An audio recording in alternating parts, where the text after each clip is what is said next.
여러분 안녕하십니까? 오늘은 민법 제19강 기한과 조건에 대해서 공부를 하도록 하겠습니다. 먼저 본 강의에 들어가기 전에 구독과 좋아요 부탁합니다. 여러분께서 구독, 좋아요, 알림을 해주시면 저는 좀 더 힘을 받아서 여러분께서 공인중개사 시험에 좀 더 빨리 합격할 수 있도록, 단축할 수 있도록 여러가지 방법을 여러분들께 제공을 해서 좀 더 효율적인 학습이 될 수 있도록 저의 훈법을 개발한 훈법을 여러분들께 소개를 하도록 하겠습니다. 공인중개사를 2주에 합격한 저의 노하우를 여러분께 알려드리도록 하겠습니다. 구독, 좋아요 부탁합니다.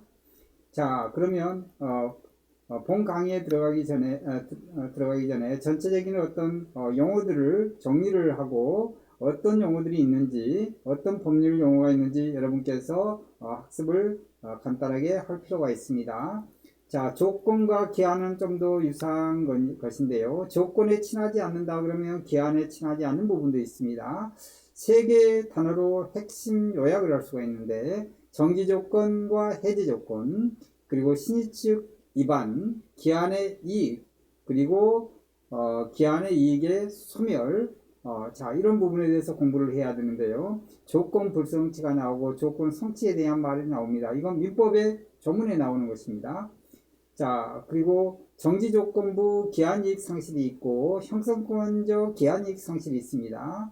기한을 붙일 수 없는 것이 있고 조건에 친하지 않는 법률행위가 있다.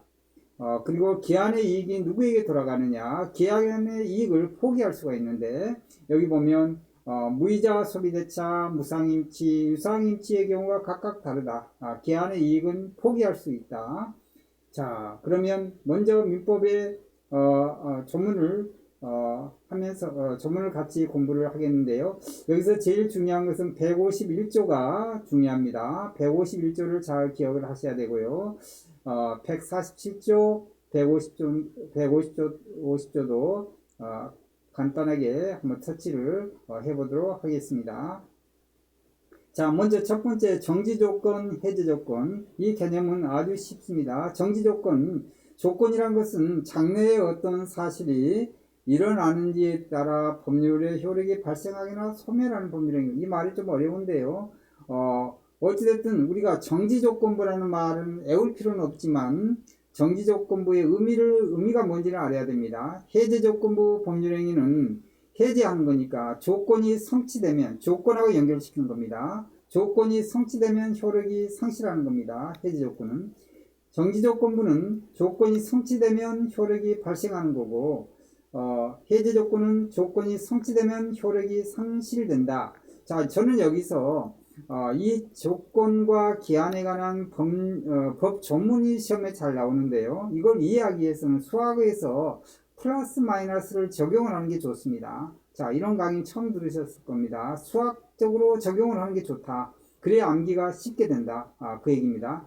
정지조건부 법률행위를 플러스라고 보시면 좋겠습니다. 플러스. 해제가 소멸이 되니까, 상실이 되니까 마이너스로 보시면 좋습니다. 마이너스. 효력 상실도 마이너스라고 보시면 돼요. 조건 성취면 플러스, 효력 발생한 플러스다. 이렇게 이제 기억을 하시면 좋고요. 자, 그 다음에 다시 이제 앞으로 돌아와서 정지조건과 해제조건에 대한 설명인데요. 먼저 정지조건 있는 법률행위는 조건이 성취한 때로부터 효력이 생긴다. 이건 플러스가 되겠죠. 조건이 성취한 때로 효력이 생깁니다. 해제조건은 조건이 성취한 대로 효력을 잃습니다. 마이너스가 됩니다. 자, 이 조건의 경우에는 소급표를 인정을 원칙은 하지 않지만 특약으로 소급표를 인정한다. 당사자가 조건 성취 효력을 성취 전에 소급하게 할 의사를 표시한 때는 그 의사에 의한다. 원래 조건이 이 무렵에 성취가 된다 그러면 이때부터 효력이 발생하는 거죠. 그런데 소급을 하려면 특약이 있어야 된다. 원칙은 소급이 안 된다. 그런데 특약으로 가능하다. 그 얘기입니다. 그 의사에 의한다. 그 얘기입니다. 자, 그러면 다시 여기 돌아와서 이 정지조건은 정지 조건과 해제 조건은 그 두 가지 차이가 있다는 걸 아시면 되고요. 자, 그 다음에 여기에서 신의적 위반이란 말이 나오는데요. 신의적 위반. 자, 신의적 위반이라는 것은 법조문에서 보면 자, 민법에서 신의적 위반은 무효가 될 수가 있고 취소를 할 수 있고 하지요. 근데 무효가 많습니다. 자, 신의적 위반인 경우를 반신의 행위라고도 하는데 여기도 수학을 한번 적용해 보겠습니다. 조건의 성취로 불이익을 받을 당사자가 신의 성질에 반하여 다 신의 성질에 반한 겁니다. 조건의 성취를 방해했다. 즉 마이너스를 했다. 그러면 플러스가 되게 해야 되겠죠. 조건 성취를 방해했으니까 조건이 성취된 것으로 주장을 할 수 있어요. 상대방은 항상 반대로 생각하시면 됩니다. 조건의 성취로 이익을 받을 당사자가 이것도 신의 성질에 반했을 때 조건 성취로 이익을 받을 사람이니까 조건을 성취시키려고 하겠죠. 어떻게든. 그러면 그걸 마이너스를 하게 해야 됩니다. 조건을 성취하려고 하니까 신의 성질에 반하기 때문에 그 반대로 해줘야 되는 겁니다. 조건이 성취하지 아니한 것으로 주장할 수 있다. 그 상대방은. 자, 아주 간단하게 이해할 수 있습니다. 그 다음에 151조가 민법에서 굉장히 중요한데 이게 법조문의 시험에 잘 나오는 것입니다. 반드시 기억해야 돼요. 근데 말이 어렵습니다. 저는 수학을 적용을 하는 거예요. 조건이 선량한 풍속 기타 사회질서에 위반한 것인 때는 법률행위는 무효로 한다. 당연하지요. 반사회질서 행위는 그런 법률행위는 무효가 되지요. 이것은 절대적인 무효가 된다고 전에 공부를 했습니다. 절대적인 무효가 된다. 자, 2번, 3번이 중요한데요. 자, 2번 수학적인 기호를 동원하겠습니다. 조건이 법률 행위 당시 이미 성취했다. 성취한 것이면 플러스라고 한번 보겠습니다. 이미 성취한 것인 때는 조건이 정지 조건이면 아까 플러스라고 그랬죠. 정지 조건이면 조건 없는 법률 행위. 조건이 없으니까 오히려 좋지요. 물론 조건이 있는 경우가 좋을 수 있습니다. 조건 없는 법률행위로 한다 하면 이것도 플러스라고 지금 이해를 하시면 돼요. 조건 없는 법률행위를 하고 해제 조건이면 마이너스입니다. 마이너스, 아까 마이너스라고 그랬죠. 그 법률행위 무효를 한다. 마이너스가 되는 거예요. 즉 부호가 같은 것끼리 플러스 플러스 플러스는 마이너스 마이너스다. 이렇게 이해를 하시면 돼요. 그러면 아주 암기가 쉽습니다. 정지 조건 플러스, 조건 없는 법률행위 플러스. 자, 법률행위 당시에 이미 성취할 수 없어요. 성취할 수 없으니까 마이너스입니다. 마이너스. 마이너스일 때는 그 조건이 해제 조건이니까 마이너스죠. 그러면 당연히 또 마이너스 나겠죠. 플러스 플러스 계속 나오니까 마이너스입니다. 플러스 3개, 마이너스 3개예요. 조건 없는 법률행위로 하고 마이너스입니다. 정지 조건은 그 법률을 무효로 한다. 마이너스입니다. 즉 플러스가 3개 모이면 마이너스도 3개다. 이렇게 외우면 아주 간단하게 이건 해결할 수가 있다. 이해를 하셨죠? 저같이 쉽게 설명한 분은 없을 겁니다. 아주 쉬워요. 이런 방법을 하면 여러분이 목표는 합격하는 것입니다. 어떻게 하면 효율적으로 학습을 위해서 합격하느냐, 이게 중요하다. 그렇게 말씀을 드릴 수가 있어요. 자, 그러면 신의적 위반에 대해서 이제 말씀드렸고, 여기에서 자, 조건에 관해서 조건에 친하지 않는 법률행위가 있다는 걸 아셔야 됩니다. 조건을 즉 달 수 없는 경우를 말하는 건데 이것도 중요합니다. 신분인 경우, 신분행위, 즉 신분행위는 입양이나 그 다음에 우리가 인지한다고 그랬죠. 자기가 낳지 않는 자녀인데 그걸 자기 자녀로 인정하는 인지, 그리고 이혼, 입양, 이혼, 인지 이런 경우에는 신분행위는 조건을 붙이지 않는다. 그렇지만 유언인 경우에는 조건을 붙일 수 있다. 자, 어음인 경우에 어음도 하나의 요식행위이기 때문에 조건을 달 수 없고, 단독행위는 이것은 상대방의 일방적 의사에 의해서 법률행위가 성립하고 효력을 발휘하는 것이죠. 그래서 형성권의 그런 행위라고 볼 수 있는데 그런 경우에는 조건을 붙일 수 없는 것입니다. 그렇지만 조건을 붙일 수 있는 걸 기억을 하셔야 돼요. 유언이나 유증 이런 부분, 보증, 이것은 상대방의 이익이 될 수 있는 거기 때문에 이익이 될 수 있는 것은 플러스의 요인이 있기 때문에 이건 조건을 붙일 수가 있다. 조건을 붙여서라도 이익이 되도록 해준다. 이 얘기입니다. 그래서 조건을 붙일 수 있습니다. 조건을 예를 들면 증여를 할 때 채무를 네가 떠안아야 된다. 그러면 내가 이 부동산을 너에게 주겠다. 이렇게 얘기한다 그러면 그 조건을 다는 게 그 사람 입장에서는 그 부동산을 받는 것이기 때문에 조건이라도 달아서 받는 게 낫지요. 그래서 상대방의 이익이 돌아가는 것은 조건을 붙일 수 있다. 이런 말씀이에요. 기한인 경우에 기한을 붙일 수 없는 것도 마찬가지예요. 조건에 친하지 않는 법률에 유사하다. 신분행위, 입양, 인지, 이용 같은 거 취소나 상계는 크게 의미가 없죠. 왜냐하면 소급료가 취소 상계는 소급료가 없습니다. 그렇기 때문에 소급료가 없기 때문에 무의미하다. 기한을 붙인다는 것은. 자, 상계 나중에 공부하겠는데 상계 적상해. 상계는 자동채권, 수동채권이라는 개념을 알아야 됩니다. 자동채권이 변제기에 올 때 자동채권과 수동채권으로 해서 상계를 하는 거예요. 내가 갚아야 될 돈이 있어요. 그런데 내가 또 채권이 있어요. 그럼 그걸 가지고 같은 종류의 것으로 상계를 했습니다. 이게 상계적상이라고 그러는데, 자, 그런 경우는 나중에 또 공부를 할 수가 있습니다. 자, 조건 성취, 아까 조건 불성취는 수학에서 조건 성취는 플러스라고 보시면 되고, 조건 불성취는 마이너스라고 보시면 된다고 그랬죠. 자, 그 다음에 기한의 이익은 포기할 수 있습니다. 기한의 이익은 포기할 수 있지만 이 기한의 이익은 포기할 수 있으나 이 기한의 이익은 상대방의 이익을 해야지 못한다. 이걸 알아야 됩니다. 민법의 조문이 있습니다. 자, 기한의 이익의 당사자는 누구냐? 기한의 이익의 이익을 받을 사람은 누구냐? 무이자 소비대차. 예를 들면 A와 B 사이에 서로 채권 채무가 있습니다. 그런데 A가 B에게 돈을 그냥 이자를 받지 않고 빌려줬어요. 빌려준 경우에는 무이자로 소비대차라고 할 수 있죠. 돈을 무이자로 빌려줬습니다. 자, 그럴 때는 기한의 이익을 누린 사람은 누구냐 하면 B가 되겠지요. B는 계속 이 돈을 사용하면 되겠지요. 이자가 없으니까. 그런데 B가 그런 이익도 포기하고 그냥 상환을 해버릴 수가 있겠지요. 원금을.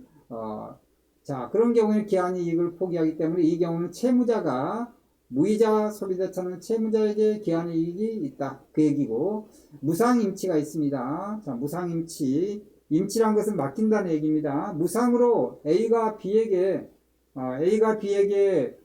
예를 들면 짐을 맡겼어요. 짐을. A가 B에게 짐을 맡겼습니다. 짐을 맡겼는데 무상으로 맡겼어요. 그런데 이 맡기는 사람을 뭐라고 그러냐면 임치인이라고 그러고 이 맡김을 받는 사람이 수치인입니다. 수치인. 무상으로 맡겼는데 이 사람 입장에서는 A는 계속 맡기면 좋지요. 그렇지만 이 물건이 필요하기 때문에 다시 또 받을 수가 있어요. 그렇기 때문에 기한의 이익을 포기하고 빨리 이 물건을 다시 달라고 할 수가 있습니다. 그때는 채권자에게 기한의 이익이 돌아간다. 그 얘기입니다. 자, 그 다음에 유상임치가 있어요. 유상임치. 임치란 말이 어려울지 모르겠는데 맡긴다는 얘기입니다. 유상임치가 있습니다. 유상은 이 무이자 소비대차에서 은행에서 이자를 주면서 대출해주는 유이자 소비대차하고 유사합니다. 그래서 무를 유로 바꾸면 이것하고 유상임치하고 상당히 비슷한 거다. 돈을 주면서 맡기는, 이사짐센터에 돈을 주면서 맡기는 거예요. 그러면 서로 상대방에게 상대방 A, B 쌍방 간에 그때는 기한의 이익이 있다. 이렇게 보시면 돼요. A가 은행이에요. A가 은행입니다. 그러면 A는 은행이고 B는 고객입니다. 고객이에요. 그럼 이자를 받고 돈을 빌려주죠. 그러면 기한의 이익은 A는 계속 돈을 빌려주면 이자를 받는 거죠. 그만큼 기한의 이익이 있어요. 너무 빨리 상환해버리면 기한의 이익이 소멸되죠. 그렇지만 그래서 A는 그런 기한의 이익이 있고 B는 이 돈을 오래 사용하면 바로 갚지 않아도 되죠. 이자는 물론 주겠지만 그런 기한의 이익이 있어요. 그런데 기한의 이익을 상실하는 사유가 발생하게 되면 B는 이걸 빨리 상환을 해야 되는 상황이 발생하죠. 그럼 B가 불리하게 되죠. 어찌됐든 유이자 소비대차는 쌍방 간에 기한의 이익이 있다. 그 얘기고, 유상임치, 돈을 주고 맡기는 것도 이사침센터에 맡기는 것도 결국 유상임치인데 이건 쌍방 간에 결국 기한의 이익이 있다. 이렇게 이해를 하시면 됩니다. 자, 기한의 이익이 그런데 상실하는 경우가 있습니다. 기한의 이익이 상실하는 사유가 여기 있는데요.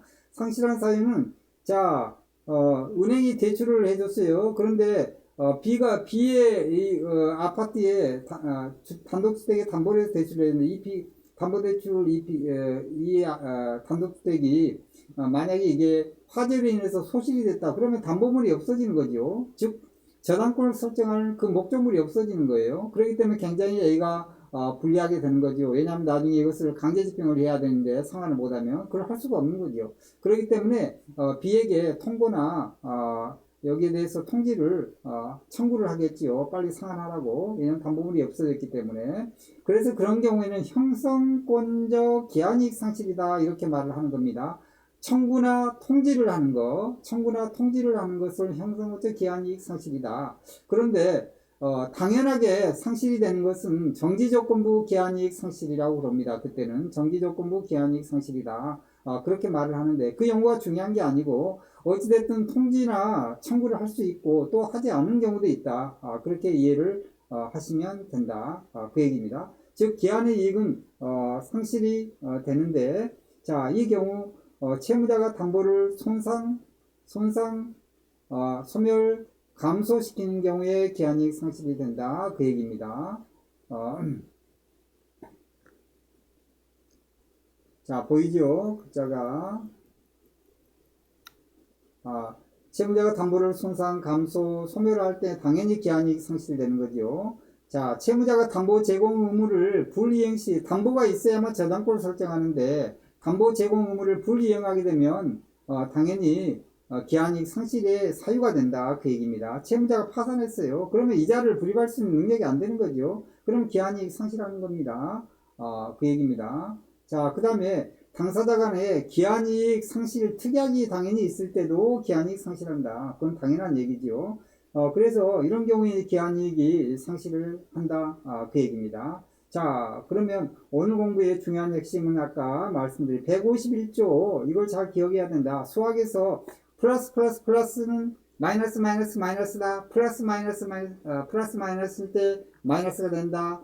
이런 부분들 기억을 하셔야 됩니다. 자, 그게 151조에 해당되는 것이다. 2번, 3번이 해제조건 마이너스, 성찰서는 마이너스, 법률행위 무효, 다 이건 마이너스라는 겁니다. 그러니까 마이너스는 다 마이너스끼리, 플러스는 플러스끼리. 그렇지만 플러스 마이너스가 있을 때 마이너스가 되고 하는 것입니다. 어찌됐든 이것을 수학으로 적용을 한다는 건 굉장히 여러분에게 암기하는 데 도움이 된다. 그 얘기고요. 중요한 건 또 기한이익 상실 사유 중요하고요. 기한이익 해당되는 것은 어느 쪽이냐?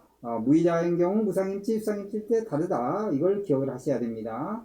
자, 그 다음에 형성권이다. 기한이익 상실 특약은 형성권을 추정을 한다. 그 얘기고요.